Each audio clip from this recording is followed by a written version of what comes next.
Alors aujourd'hui, je vais vous faire un résumé du roman Les Illusions perdues de Balzac. Donc ce roman commence à Angoulême. Le père Séchard, vieil avare, cède son imprimerie à son fils David. Aussitôt, celui-ci embauche son ami Lucien Chardon, un jeune homme beau, poète et ambitieux.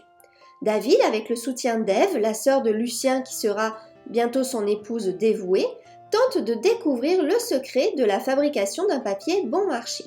À force de persévérance, Lucien réussit à se faire introduire dans le milieu de l'aristocratie d'Angoulême. Châtelet le présente à Madame de Bargeton, une femme mariée qui prend sous sa protection le poète. Très vite, sur l'initiative d'un Châtelet envieux, les rumeurs circulent, on prétend que Lucien et Madame de Bargeton sont amants. En réalité, bien qu'ils soient épris l'un de l'autre, leur relation reste platonique.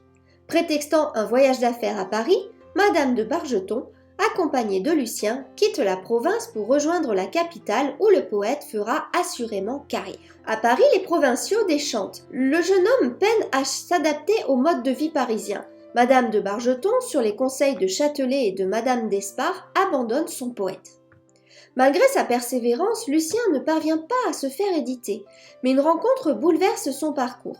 Un jour qu'il est à la bibliothèque Sainte-Geneviève, Lucien fait la connaissance d'un écrivain, Daniel d'Arthez. Ce dernier l'introduit dans le Cénacle, un groupe de jeunes intellectuels parisiens. Mais las d'errance et de labeur, Lucien préfère au métier de poète celui plus consensuel, de journaliste. Sa nouvelle carrière est un succès. Un éditeur lui achète un recueil de poèmes. Afin de faire oublier ses origines roturières, il signe ses articles du nom de jeune fille de sa mère, Lucien de Rubempré, nom qu'il espère acquérir définitivement par ordonnance du roi. Sa vie sentimentale n'est pas moins glorieuse. Il a pour maîtresse la jeune actrice Coralie avec laquelle il vit dans le luxe. Quand il rencontre Madame Bargeton, il les conduit. La veuve jure de venger cet affront. Mais bientôt le jeune ambitieux connaît un revirement du destin. Une maison d'édition au bord de la faillite lui rachète un roman historique. Lucien, mu par sa soif de célébrité, accepte de participer à un journal gouvernemental, Le Réveil.